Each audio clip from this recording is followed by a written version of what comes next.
Juan Kapitulo 6, versikulo 35. Si Jesus miingon kanila, "Ako mao ang pan nga naghatag sa kinabuhi.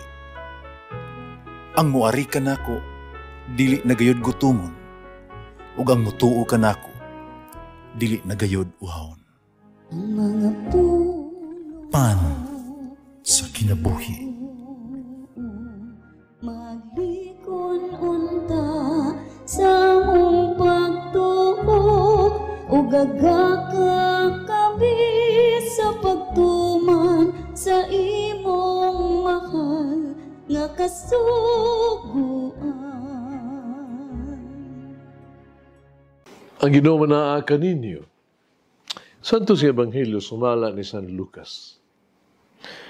Unya miadto kang Jesus ang iyang inahan, mga igsuon nga lalaki. Panawala sila makaduol kaniya tungod kay sa kadaghan sa mga tao. Ug may miingon kang Jesus, atuan nagtindog sa gawas ang imong inahan, ang mga igsuon, but sila makikita kanimo. Mingon si Jesus kanilang tanan, nga akong inahan, akong mga igsuon, o kadtong mamati sa pulong sa Dios, ug magtuman niini. Ang Ebanghelyo sa Ginoo. Pasalamati ang Ginoo, kay siya maayo, ang iyang gugma mulungtad, hangtod sa kahangturan. Pasalamati ang Diyos sa tanang mga Diyos, ang iyang gugma malungtaron. Pasalamati ang Ginoo sa mga Ginoo, ang iyang gugma malungtaron.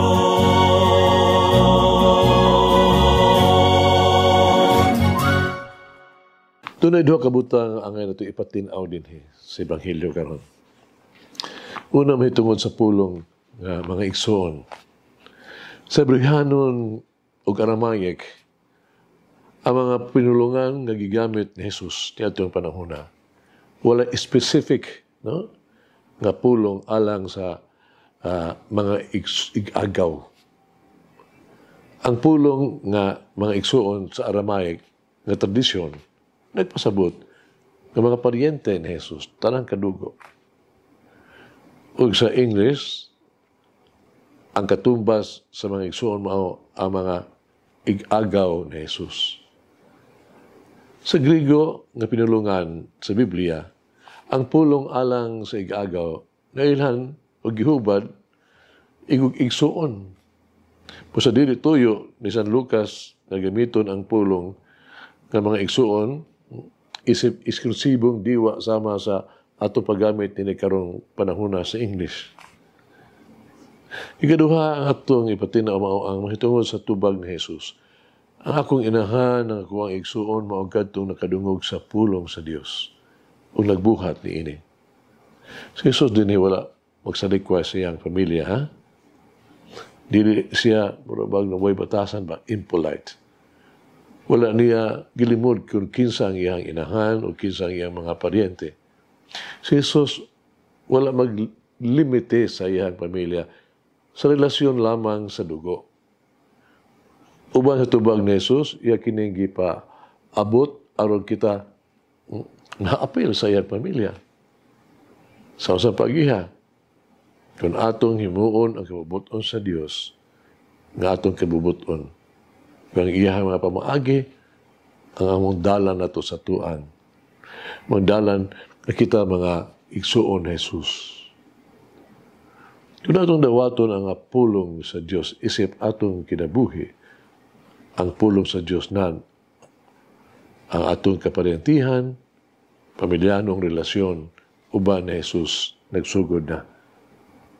Ang atong relasyon kay Jesus, gibase sa tuang pagka masulundon ug pagsalig sa iyang mga pulong ug sa iyang mga kabubuton. Puso sa Jesus Ebanghelyo karon, nagtanyag siyang panag-inig suunay, siyang paghigalaay Sa iyang pamilihanon relasyon kanato pinaagi sa pagkaminaw o pagkinabuhi sa iyang pulong. Kini magaingon kita, adunay bag-o ng lahom relasyon kang Hesus, nga mas lahom, o kini mao ang pagbuhat sa iyang kabubuton.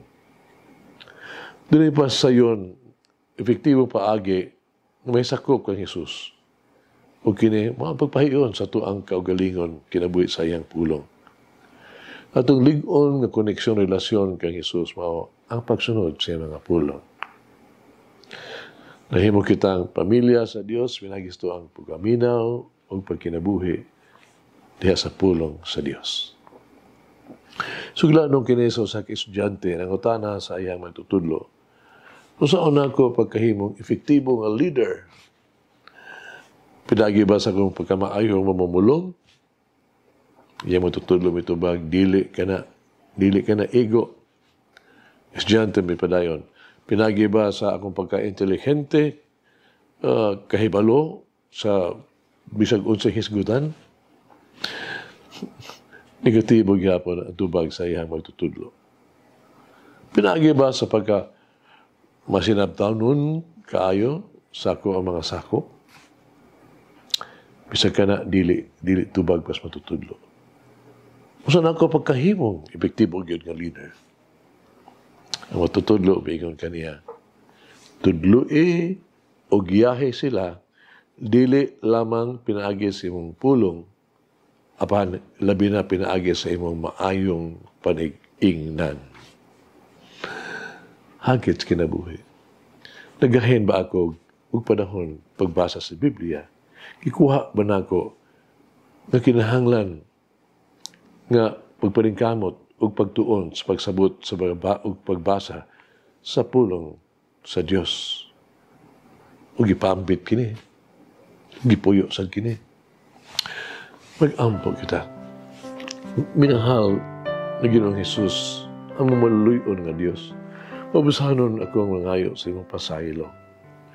Pasilo ang ako ang katapulan, pasilo ako ang mga sayop, mga prioridad, pasilo ang ako ang paglangay-langay, pasilo ang ako ang mga tuwag-tuwag mga papasangil. Isaad ko, hatagan ka ako, sa ako nimo nga, hatagan ko akong panahon alang kanimo. Sa pag-ampo kanunay na magkarunayon.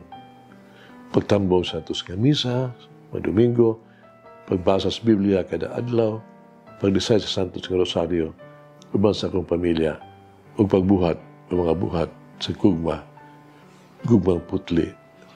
Amen. O Mary, free me from any obstacle that keeps me from the Lord. Lagi ng Diyos magagawang sa tanan, Amahan, Anak, Espiritu Santo. Amen.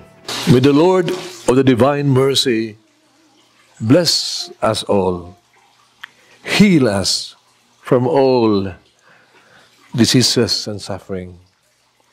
Ayun unta niya kita, tanang mga sakit na sa lawas o sa kalag, body and soul. In the name of the Father, the Son, and of the Holy Spirit. Jesus, I trust in you. Amen. Whoever eats the bread of life will never hunger, says the Lord. Kay galaan inyong nabati ang pagpaambit ug hamubong pamalandong sa pulong sa Dios, pinaagi sa tulumanon, pan sa kinabuhi, nga gidumala ni Monsignor Daddy Silva. Hangtod na usab sa sunod higayon, daghang salamat.